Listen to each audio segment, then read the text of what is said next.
Man insults Elon Musk on a first-class flight, instantly regrets it when the truth is revealed. The air was thick with anticipation as passengers hurried through the gates at Los Angeles International Airport. Flight 3 on 17 to Tokyo Narita was set to depart in an hour, and the first-class cabin was filling up. Among the passengers was Oliver Bennett, a man who wore his ego like a tailored suit. Oliver, the CEO of a flashy software startup, recently valued at $1 billion, moved through the terminal with an air of self-assurance that only someone who believed their own hype could carry.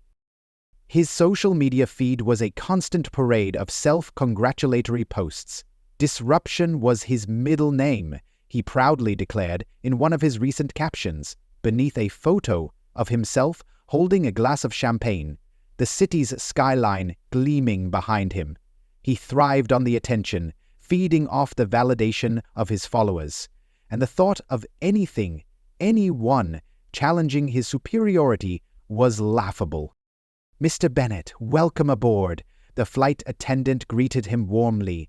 There was a forced politeness in her smile, one Oliver picked up on, but chose to ignore. "Thanks," he muttered curtly, dismissing her as he brushed past. He stepped into the plush first-class cabin, where each seat was more like a private pod than an ordinary airplane chair. Reclining seats, personal screens, and adjustable lighting. Everything screamed luxury. "Seat 2A," he muttered under his breath, glancing at the ticket in his hand. It was his spot for the next 12 hours, and he planned to make the most of it. He quickly removed his blazer with a flourish, letting it drape over his seat, and retrieved his noise-canceling headphones from his carry-on. The seat beside him was still vacant. Good, maybe he'd get some peace for once. But just as he settled into his seat, the door to the cabin slid open again. A figure appeared, a man in a plain hoodie and well-worn sneakers. The contrast between the man's understated attire and Oliver's sharply tailored suit was immediately noticeable, but what struck him more was the man's demeanor. Calm, unassuming, as if he was perfectly at ease with being invisible. His face was partially obscured by a baseball cap, and he moved with a quiet ease that suggested he had no interest in drawing attention to himself. Oliver barely glanced up as the man slid into the seat next to him. 2B. "Evening," the man offered casually. Oliver's reply was a muttered, disinterested, "Yeah, sure." He was too busy drafting a tweet to his 500,000 followers to pay much attention. The plane's engines roared to life as the cabin door sealed shut, and they began to taxi. Oliver felt a faint twinge of curiosity stir within him. There was something about this man that seemed familiar, but he couldn't place it. Probably just another tech guy trying to live the dream, he thought dismissively. The flight attendant came by offering champagne. The man in 2B declined with a simple nod and ordered a bottle of water instead. "Water?" Oliver whispered, loud enough for the man to hear, a smirk forming on his face. "Might as well be in coach." The man simply smiled faintly, his face still hidden beneath the cap. He didn't respond, but Oliver could tell the comment had landed. That only fueled his irritation, which was growing more palpable by the second. The plane reached cruising altitude. Oliver finished his champagne in one gulp, placed the glass on his tray table with a sharp clink, and turned his attention to the man in 2B. "So, what do you do?" he asked, his voice dripping with feigned curiosity, but beneath the surface was the usual Oliver Bennett arrogance.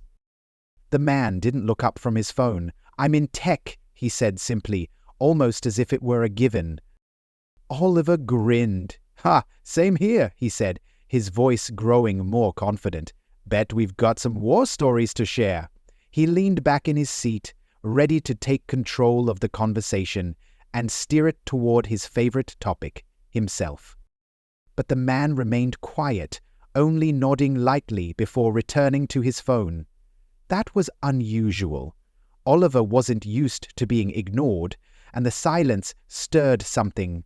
Frustration. His need to dominate the conversation kicked in. "You know," he began, his voice raised just enough to catch the attention of nearby passengers. "The tech world is full of people who get way too much credit for half-baked ideas. Take Elon Musk, for example." The man in 2B didn't react, but Oliver pressed on, sensing an opportunity to assert his superiority. Everyone's so busy calling him a genius that they forget how reckless he is. SpaceX. Sure, it's impressive if you like throwing billions at exploding rockets. Tesla? Overrated. And don't even get me started on Twitter. That whole takeover? A disaster. A faint chuckle escaped the man, barely audible, but it ignited a spark in Oliver. He leaned forward, ready to tear into his seatmate. "You think I'm wrong?" he challenged. The man didn't flinch. He turned slightly, his face still obscured by the cap, and spoke calmly. "No, I think you're passionate." Oliver frowned. "Passionate," he scoffed. "I call it realistic. People like Musk just ride the wave of hype, nothing more." The man's eyes briefly flicked toward Oliver, but his expression remained unreadable. "Everyone's entitled to their opinion," he said, almost dismissively. Oliver rolled his eyes, taking this as a brush-off. "Yeah, but facts are facts. Musk is a walking PR stunt. People like me, real innovators, we're the ones building the future, not blowing hot air." The man gave him a polite smile and returned to his phone, further fueling Oliver's mounting irritation. He thrived on attention, but here, in this cabin, it seemed his seatmate had zero interest in engaging. That, above all, was frustrating. "Let me guess," Oliver said, leaning forward, his voice dripping with condescension. "You're one of those startup guys, huh? Something in crypto or AI, right? Everyone's jumping on those bandwagons these days."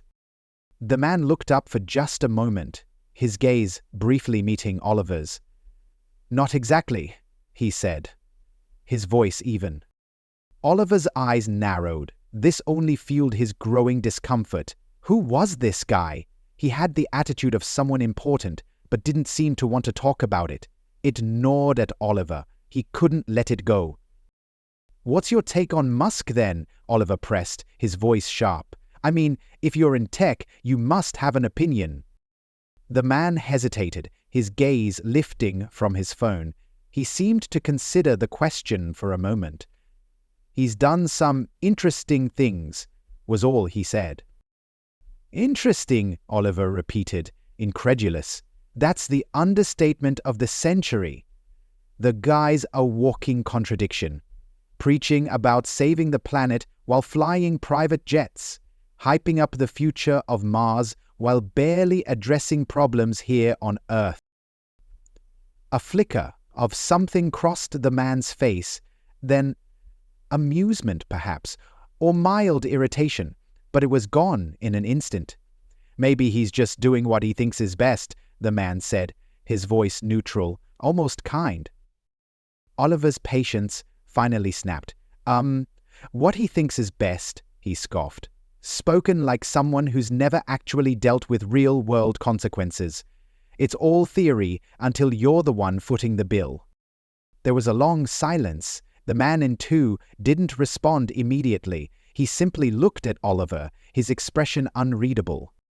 At that moment, Oliver felt a shift in the air, a quiet tension building.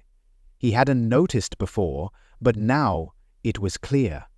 Several flight attendants had passed by, offering the man subtle nods of respect, even addressing him as Sir, in quiet whispers. The faint glances they exchanged told Oliver that there was something more to his seatmate than he had realized. A shift from irritation to genuine curiosity began to form in him. As the hours passed, Oliver's unease grew. There was something familiar about the man, something more than just a tech guy. A feeling gnawed at Oliver. He couldn't place it, but he couldn't shake it either. The flight attendant arrived with dinner. The man ordered a simple vegetarian meal, while Oliver, of course, ordered steak, medium rare. The plates were served. The man ate calmly, his demeanor serene as he cut into his food with quiet precision, completely unfazed by the growing tension around them. Oliver, on the other hand, watched with a sense of unease as he realized how differently the man carried himself. Calm, collected, composed. There was something almost intimidating in the way the man moved. It was a stark contrast to Oliver's loud, brash energy, and the more he thought about it, the more he realized how little he understood. As the flight continued, Oliver found himself growing more restless. The man beside him, still nameless in his mind, remained an enigma. A quiet presence, comfortable in his own skin, something Oliver had never truly understood. His own confidence was always loud, brash, almost manufactured. But this man exuded an effortless calm. It gnawed at him. Who was he really? The cabin lights dimmed as the plane began its descent into Tokyo. Passengers shifted, stretching, preparing for the landing. Oliver glanced sideways, trying to gauge if this stranger was perhaps just another rich tech investor. But there was something distinctly different about him. The man wasn't obsessed with branding, image, or being seen. He seemed uninterested in any of it. Oliver fidgeted in his seat. He had to know more. He could feel that familiar impulse, that need to dominate any conversation, the need to always be in control, always be the one with the answer. But this man had resisted every one of his verbal provocations. Finally, unable to resist any longer, Oliver leaned closer, a calculated attempt to break the man's cool exterior.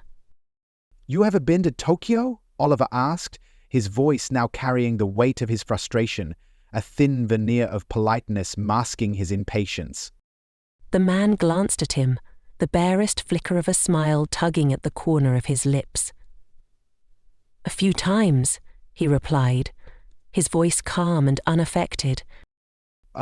Oliver couldn't help but push further. What do you do when you're there? I mean, I imagine someone like you would have a million places to be.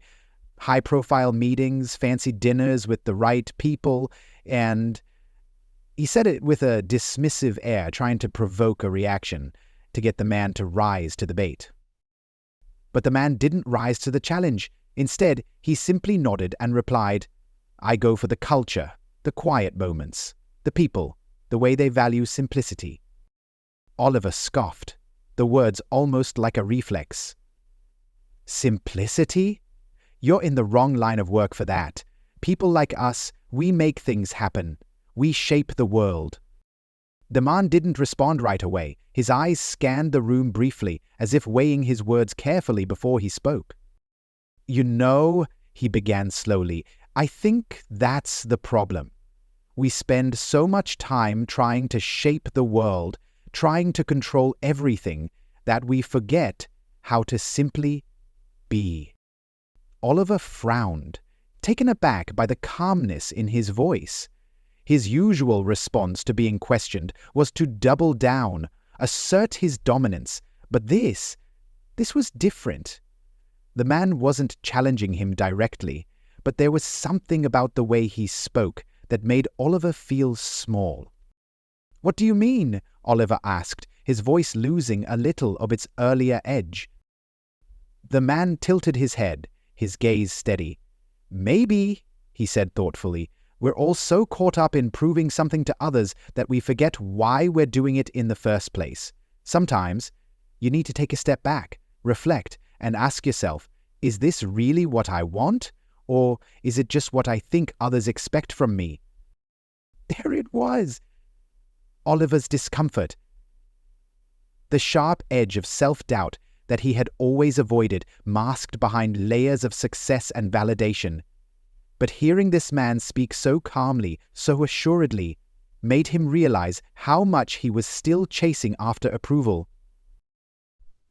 A strange silence fell between them as the plane descended further, the city lights of Tokyo twinkling in the distance. Oliver was lost in thought, the man's words still echoing in his mind. For a brief moment he found himself questioning everything he had worked so hard for. The startups, the stock options, the fame. Was it enough? Was any of it truly fulfilling? The flight attendant's voice over the intercom broke his reverie. "Ladies and gentlemen, we are beginning our descent into Tokyo Narita Airport. Please fasten your seatbelts and prepare for landing." The moment passed, but the tension remained in the air. As the plane touched down on the runway, the man in 2B stood first, gathering his things with quiet efficiency. Oliver watched him, feeling a strange pull in his gut, a desire to learn more, but also an odd sense of inadequacy. He couldn't quite place it. "Have a good trip," the man said, his tone still calm as he turned to leave. "You too," Oliver replied, but it felt hollow, an empty exchange. As the passengers disembarked, Oliver lingered, watching the man walk through the terminal with the same unhurried confidence. There was no rush, no need to be anywhere quickly. He simply walked, as if the world would bend to his pace, a stark contrast to Oliver, who was already thinking about his next meeting, his next tweet, his next acquisition. He watched as the man disappeared into the crowd, his figure swallowed by the sea of travelers. And for a moment, Oliver felt a strange sensation. It wasn't jealousy. It wasn't admiration either. It was something deeper, something like longing. Longing for a kind of peace that Oliver had never experienced, a peace that came not from success or validation, but from simply being. As Oliver collected his own belongings, he couldn't shake the feeling that he had just encountered something, or someone, that had the power to disrupt everything he thought he knew about success. The thought stayed with him, gnawing at him long after he had exited the airport and boarded his luxury car to his hotel. The man in 2B had unknowingly done what no one else had ever managed to do. He had shaken Oliver Bennett's confidence to its core, forcing him to confront a question he had never considered before. What did it really mean to be successful? Fantastic formula. If it worked, it would cost nothing to his friends and spouse. Success was bigger than all of it. This was the first clue that his mission would end in disaster. Maybe it was time for a change. Maybe there was more to life than the validation of others, more to success than stock options and billion-dollar valuations. And in that moment, Oliver realized he wasn't just chasing success anymore. He was chasing something deeper, something he couldn't yet define. But he knew one thing for sure. His encounter with the man in 2B had changed him forever.